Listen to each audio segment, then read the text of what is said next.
Ground campaign ആരംഭിച്ചിരിക്കുന്നു cockroach Janata party എന്നാണ് വാർത്ത.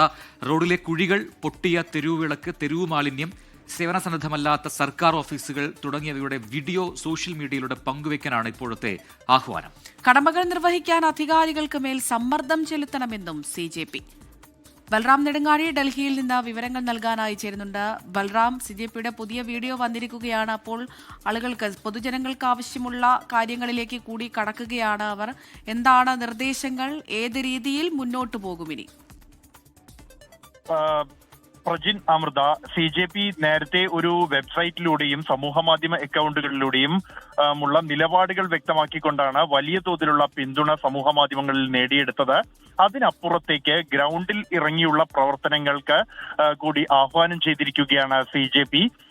സമൂഹത്തിൽ കാണുന്ന തെറ്റുകൾ, കുറവുകൾ എന്നിവ സമൂഹ മാധ്യമങ്ങളിലൂടെ പങ്കുവെക്കാനുള്ള നിർദ്ദേശമാണ് നൽകിയിരിക്കുന്നത്. അത് റോഡിലെ കുഴികളോ, പൊട്ടിയ തെരുവിളക്കോ, തെരുവിൽ കൂട്ടിയിട്ട മാലിന്യമോ, അല്ലെങ്കിൽ സർക്കാർ ഓഫീസുകളിൽ അത് പൊതുജനങ്ങൾക്ക് സേവനം നൽകാൻ തയ്യാറാകാത്ത സർക്കാർ ഓഫീസുകളിലെ സാഹചര്യം ഉൾപ്പെടെയുള്ളവ വീഡിയോ ചിത്രീകരിച്ച് സമൂഹ മാധ്യമങ്ങളിൽ CJPയെ ടാഗ് ചെയ്തുകൊണ്ട് അത് പോസ്റ്റ് ചെയ്യാനുള്ള നിർദ്ദേശമാണ് നൽകിയിരിക്കുന്നത്. ഇതിലൂടെ ഈ അധികാരികൾക്ക് തങ്ങളുടെ കടമ നിർവഹിക്കുന്നതിനുള്ള സമ്മർദ്ദം ശക്തമാക്കാമെന്നും ഒപ്പം തന്നെ എല്ലാം കോക്രോച്ചുകൾ കാണുന്നുണ്ട് എന്ന് അധികാരികളെ ബോധ്യപ്പെടുത്താം എന്നുമാണ് CJP വ്യക്തമാക്കിയിരിക്കുന്നത്. എക്സ് ഹാൻഡിലൂടെയാണ് ഈ വീഡിയോ പങ്കുവച്ചിരിക്കുന്നത്.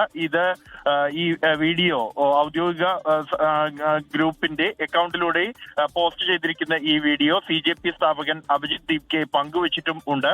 ഇതിനകം തന്നെ വലിയ പിന്തുണ ഈ ഒരു വീഡിയോയ്ക്ക് ലഭിച്ചിരിക്കുന്നു എന്നുള്ളതും ശ്രദ്ധേയമാണ്. എന്തായാലും ഗ്രൗണ്ടിൽ ഇറങ്ങിയുള്ള പ്രവർത്തനങ്ങൾക്കുള്ള ആഹ്വാനമാണ് CJP ഈ ഒരു ഘട്ടത്തിൽ നൽകിയിരിക്കുന്നത്.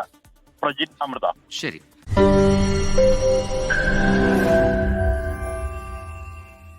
ലോകത്തെവിടെയായാലും ഏത് സമയത്തും 24 വാർത്തകളും ഓഗ്മെന്റഡ് റിയാലിറ്റി പാക്കേജുകളും എക്സ്പ്ലെയിനറുകളും വിശദമായി കാണാൻ ഞങ്ങളുടെ YouTube ചാനൽ നിങ്ങൾക്ക് സബ്സ്ക്രൈബ് ചെയ്യാം.